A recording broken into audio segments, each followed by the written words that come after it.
Okay, so this is possibly an exercise in just making my life misery and hell. As we attempt to do around the table, sort of a podcast type of thing, which will overlay pretty pictures for you to look at about the stuff that people are going to talk about. So I am joined by David Brayshaw from Backspindle Games. Simon Duffy from Weegamers. JB from Weegamers. So yeah, an illustrious panel of experts, every one of them a gentleman. Here. You're not looking at me, right? No, I wasn't looking at anything. Even better with a beer in their hands. So, cutting through the chaff, we will kick off with David and the new toy that he rolled out tonight on the table. So, the floor is yours, Mr. Brashaw. Thank you very much. Tonight I came down to the Bunker, Weegamers, the Bunker, with the new toy from Ninja Division, which was Real Raiders Infinite. It was a Kickstarter, I don't know, a year ago or so. Only received it recently. They had obviously production challenges, but they made up for it for putting some pretty cool extra cards in it instead of little plain boring card sleeves, which I think is really nice. It's pretty much a game where people play raiders and you try to rob a train.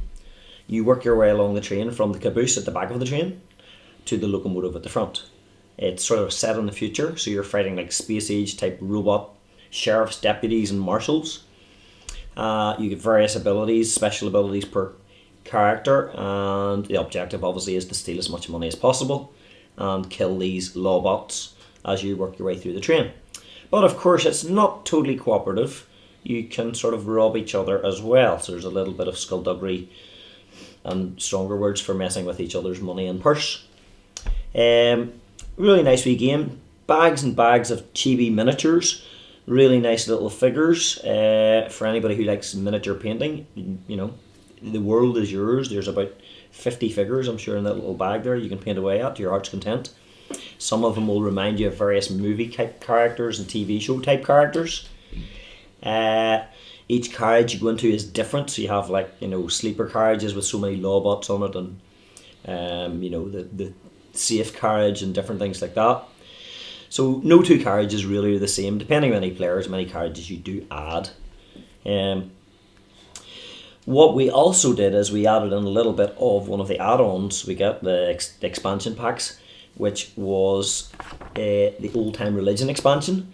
So I have all these little minis with big tall hats and stuff and extra guns. So what they actually do is they give you different types of sheriffs and deputies that have different effects. Some of them chase you around the train and things like that, which is quite good fun. So ultimately, yes, when you're playing the game, it all comes down to rolling dice like most games do. And you roll dice with basically, 9s, 10s, jack, queens, kings and aces on them. And you play pretty much poker hands. So you roll an ace, you get the lowest sort of hand, and you roll 4 of a kind or whatever, you get the highest hand, and you've flushes and straights and all that. So, yeah, good fun, very light, probably a good filler game. Like any game, it took us a while to get our head around it. Once we did that, it was good fun. Me personally, I paid the kid, and I basically sucked at rolling dice tonight, so I didn't really win, but I didn't lose either. I wasn't last. One of the nice abilities that JB had was he could push people off the train. It's a kind of nice thing to do to your opposition when you're nearly at the top of the game. It was great, except it didn't work. Except he left it too late. So and you rolled higher than I did. All in all, yes, it's a light wee filler game. I think once you played it a couple of times and you add in the expansion, great fun. Ultimately, though, I think it's also a chibi painter lover game for people who loves minis and sticking them on their shelves and showing them off to their friends. Pretty good fun. It's very similar in a lot of ways to that other game that we played a long while back. Cold Express. Is that what it's called? Yeah. Yeah. It's the mechanics are very similar, so if you play that game, that will be quite familiar. Except you fall from a higher height in 3D. You fall from a higher height on a 3D train. Yeah. So you would be pushing people right off off the train. Right off the top. Yeah. So I mean that's in a way that's kind of nice. If you have played that game before, then you'll have an idea of how this runs. Yeah. So that's it. That's what I thought of it, and we definitely would play it again, give it another go. Yeah, it had some nice minis. It's, to my mind, it definitely falls into the beer and pretzels kind of, bit of filler fun. It's not rock home and want to rip it open and get playing it. No, I think most of the problems is for say conflict maybe with regards to what's written and what you think is meant to happen. And again, an FAQ is probably the one thing that will sort that game out. FAQ would be helpful. I mean, obviously we're suffering from this is the first time we've played the game, and we're having to look through the rules anyway, and we're not finding necessarily the right passage because we don't know where to look. That, again, with a few replays, you'd become clear on that. But certainly shiny, plenty of stuff in it, lots of figs, and that sells games these days. And it's pretty. It is pretty. Very pretty. Yeah. I think it was successful in Kickstarter. Yep, it was successful, and the add-on packs I think were quite attractive for people. And is it in retail, or was it literally they fulfilled Kickstarter and that's it? Good luck to you trying to get a copy. Ooh, honestly, I don't know, but they tend to retail most of their things that go on Kickstarter. But I do know that there were some things in there, like those add-on cards that were Kickstarter only. Kickstarter exclusives. Yeah. Okay. Yeah, you can normally get them at cons and stuff like that. Makes people roll up to the counter. Yeah. That's probably... JB is up next. Yes, Escape the Dark Castle, backed on Kickstarter, so that I have something to talk about. So You did get to play it at least. I got to play it earlier on. There's a few of us sat around and we played. It's by Themeborne, and basically it's a quick tabletop card-driven version of the Choose Your Own Adventures books, which many of us will have recalled from our youth X number of years ago. It's stylistically lovely. It's would totally take you back to that kind of era. That the imagery and the illustration style is exactly the same, and it's a really nice little game. You get a little character. That character has certain strengths, certain weaknesses. They're better at certain actions. The actions are all fairly arbitrary. You roll a dice, and one of three symbols will come up, representing either might, wisdom, or cunning. And that what you need to do to work your way through the castle is that you need to roll the dice to match symbols with those of your opponents. It's somewhat different from the Choose Your Own Adventure in that you play collectively. So that's obviously makes it a more engrossing game. It means you roll together. It means you find out what happens together. You're collectively attempting to overcome the obstacles. No downtime really. No, there's no downtime. So that's you're not going to sit and twiddle your thumbs whilst everybody else has a go. The procedure is very simple. You have a stack of about 15 cards, all face down, and those represent the terrors and horrors that you're going to encounter in your attempt to escape this castle. You flip card. It tells you what you've encountered, but each card is nominated to one of the players, because some of the card effects only affect that player or only affect somebody else, and it's specified on the card. You choose that randomly, collectively, so somebody is effectively taking the lead in, to borrow the Munchkin phrase, kicking the door in. Somebody's taking point. Somebody's taking point. The card describes what happens. You're offered a choice which you collectively as a group make, and usually it is run away from the scary monster or fight the scary monster. And that monster, depending on what they have, has a certain number of the dice. You then roll your dice to try to match the symbols. If you match all of the monster symbols, those are removed and you don't have to worry about it. If you match some of them, only those dice are removed, and the monster gets a chance to do damage to you, which happens automatically. And then you have another round where you roll more dice and you try to get rid of the remaining monster's dice. Some of the monsters and creatures and obstacles have slightly weird and strange effects, which either take effect immediately, either on the whole group or on the individual, and some of them take effect after you've rolled. So we did quite well. We got right to the end, mostly because we didn't read the rulebook. It's the best way to win. It's the best way to win. We didn't. We didn't. So we didn't read the rulebook, so we didn't realise that when one character dies, that is the game over. But don't worry, we didn't beat your game by cheating, because we did lose in the end. We also didn't stop to steal the pie, and that probably helped. That's true, yeah. We're very, very law-abiding. We only attacked things that attacked us, and we didn't steal any pies that didn't belong to us. I like the whole stack of cards, because it's It's a bit like, well, it's a bigger version of the monsters in Cthulhu Pandemic. You know, where the threat, you've got like 12 guys, but you're only playing 6 of them at a time. Yeah.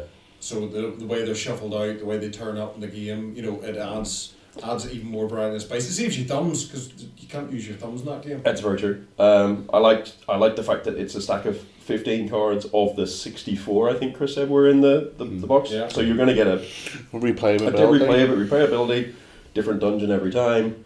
One of the nice things I thought is, as a very lazy D&D GM, if I came up and we decided to play a game, I wouldn't have to come up with an adventure on the spot. You could literally just pull that deck and go, right, what have you done? Okay, so I will flip out, and you have found whatever's on this card.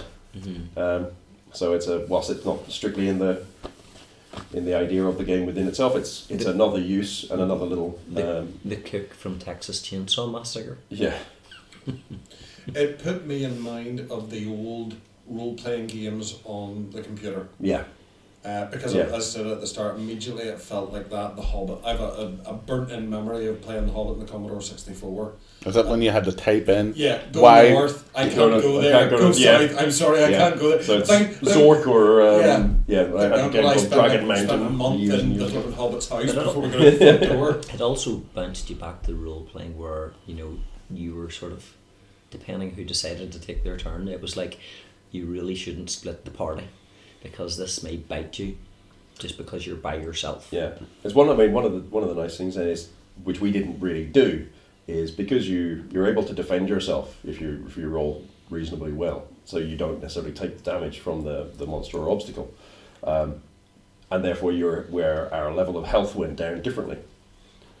So it does mean then that if you collectively are choosing who turns that card over, so if there's a you effect on the card, if the card specifies you do this, happen, then you can balance it so you're not necessarily going to lose because Dave is down to 1 health point and somebody else has got 6, so you can pick the healthiest person to go and take the spike through the head or whatever it is that happens the other side of that door. Very good. I would play it again, and it took like half an hour. Yeah. And we'd never played before.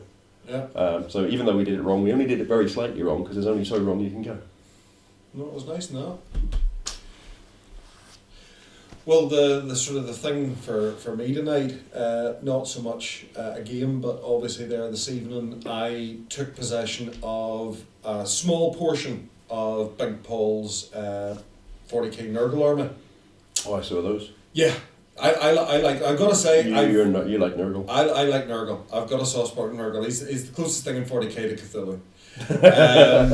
So yeah, I mean, I got the starter set when it came out from Mike Jolly, and as soon as I opened it, I was all geared up to do Primus Marines. Yes, I remember that. Yeah, because I was like, oh, big Marines, guys, this is going to be class. And as soon as I got it, I went, Nurgle's a hell of a lot more interesting on these sprues. So I built the Nurgle guys, and then who would have thunk it? I actually painted the Nurgle guys, and went, yeah. You actually had time in your painting. Yeah, I made time in my painting schedule. It's green and plus it's not like a big demand. So no, I got cracked through them. Got a couple of little sort of tester games in the last time Paul was down. There was a lot of things I got right, a lot of things I got wrong, and they sort of sat. But over the intervening time, I have sort of thought I do want to add something more to it. I'll get a tank or I'll get whatever. And then Paul decided that he wants to do NIDS again. So just sort of, I'm selling all of this. Does anybody want it? I went, hello. So I took his Dreadnought and his Terminators, because that's kind of 2 nice units, and his it's one of his characters. I can't remember which one it is even. I just went, yeah, I'll have them. And then he had the command cards, so I thought, well, I might as well have those. And then he very nicely tonight went, here, have the dice as well. There's 2 sets of dice in there. They're class, because it's like, it's showed them do. Yeah. Like the hard dice, but then the numbers are like pustules. You do have to look at them a bit, but and they're soft. So it's like, they're like pussy. Yeah. Does that mean the 6 side is more bouncy than the 1 side? I'm hoping that we'll do a test roll later. we'll do a number of test rolls to see what numbers come up on it. And do you get like latex gloves and stuff? No, because it's a blessing from Father Nurgle. So no, I'm quite pleased to have got those, because he was literally giving them away.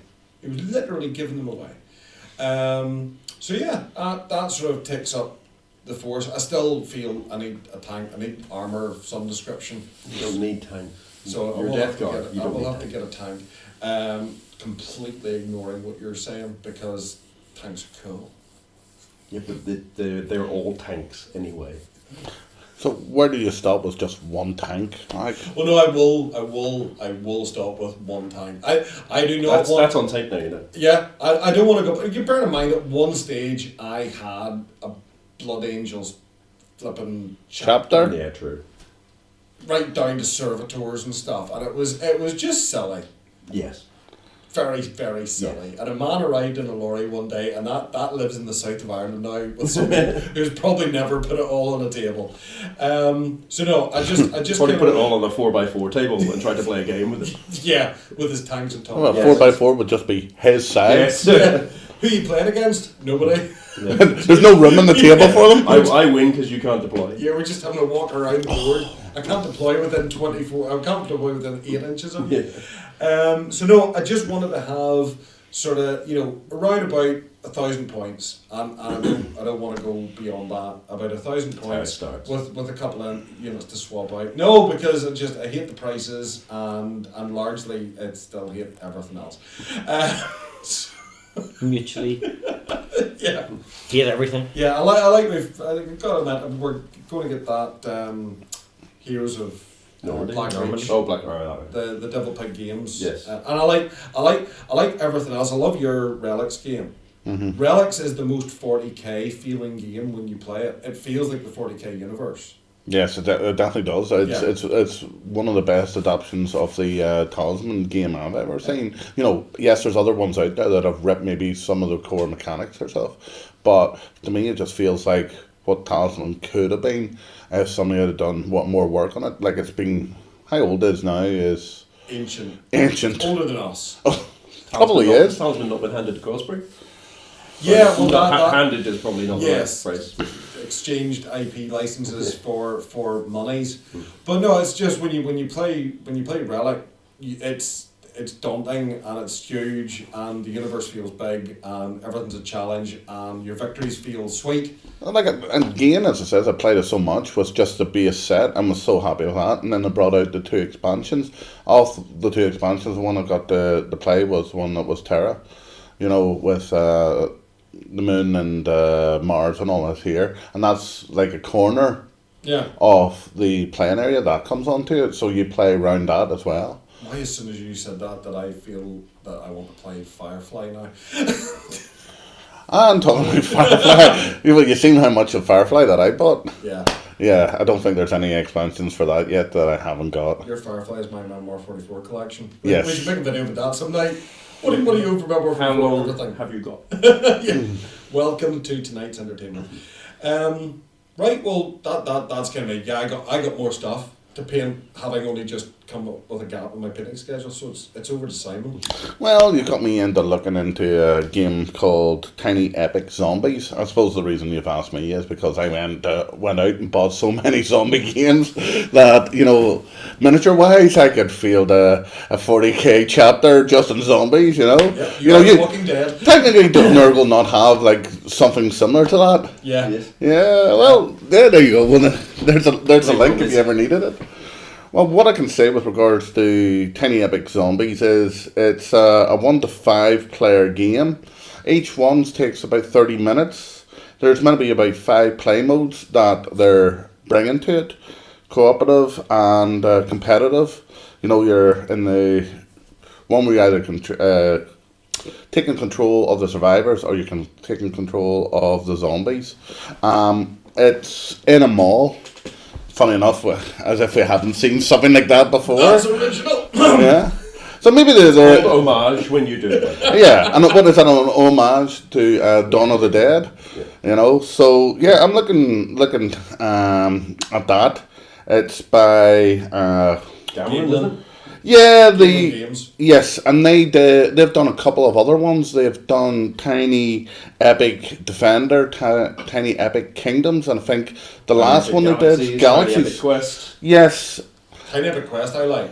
I love Kingdom. Yeah. I think Kingdom's the best of them all. I But don't think I've got to play Kingdom yet. have you not? No. It's great. Love it. Galaxies we've all played. Galaxies You've we've played Galaxies as Yeah. well. I love, funny enough, because I talked about this in one of the vlogs, I love the fact that all the games are in that tiny box. Every game is completely different. Yep. And every game is actually huge. But quite easy. Bit like the TARDIS. And as Graham Hawkins said, they're all cheap. We all went in collectively for the Tiny Epic Quest Kickstarter. All of us who play in the same All of us who club play in the same bought club the same game. But will there be a Tiny Epic Games shelf? Well, that's the thing, it's your little Fit all IKEA your little shelf. collection. It fits nice, but you could put like 10 of their games into a satchel. Oh, yeah. And head to a con, and you'd be playing games all weekend without any disappointment. You never play the same game twice. Yeah. I take it you're also taking with the fact that you can arm the little meeples. There's a little tiny meeple with a Well, with we'll a see. chainsaw. I think that's so cool that you'll get probably your shotgun, your chainsaw. Like again, one of the things it says is the zombies are easy to kill, but they'll keep on respawning, and you've got objectives I want you to do. Maybe it's something like they're grab gasoline from the mall, I'm not talking about any computer game where you've got a car to get out of there. So yes, there's going to be objectives in the game, and again, you're going to be at the same time trying to do them and killing the zombies. You've got something like 3 actions, 3 moves, and then you've got search as well. So you're going to have search cards where it's going to give you something like better weapons or something to heal yourself. But the interesting gimmick in it is that you're going to have like a wee slider. At the bottom is your health, at the top is your ammo. If they ever meet, you're dead. Ooh, Fallout. Funny enough, Fallout. exactly, same kind of. Additional life points, mate. Yeah. First thing I thought of when I've seen it, but again, as it says, I'm not saying that they took inspiration from it. No, yeah. Definitely not. On the Galaxy one, I was new to it with a couple of experienced players, and I have to say, if you don't keep an eye on what everybody else is doing, like the copy actions, they tend to get the advantage on you. So really, But that was another mechanic where it means that everybody's always involved. yeah, I felt a little bit like playing Magic the Gathering for the first time with experienced players. It was like, darn. But I think that's just one of those things that come with experience, and also probably Chris didn't let you know what he was doing. It's true. It's true. Yeah, it was lots of. Chris loves the Tiny Epics. There's lots of, I know he's not really into the zombies thing, but he's got them all. Well, I think maybe Mike needs to look at it a wee bit more. Yes, zombies have been done and death. Funny enough, but you know what? But it's another company coming with their own It will be a very different take. Yeah, I think it'll be a very different take. And I must admit, to sort of echo what JB said, when I liked the game of stuff, and when I was looking, every week they were kind of, what's it going to be? Oh, it's zombies.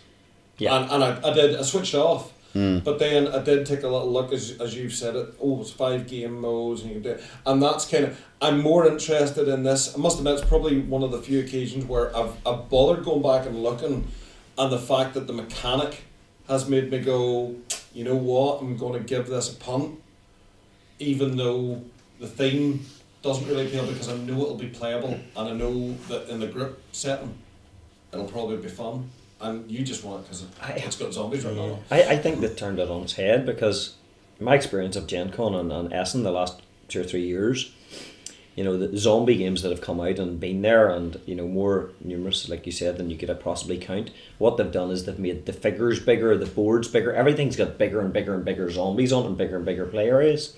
And all of a sudden somebody's going, well, no, actually, we'll do a small version. And I think that's quite clever.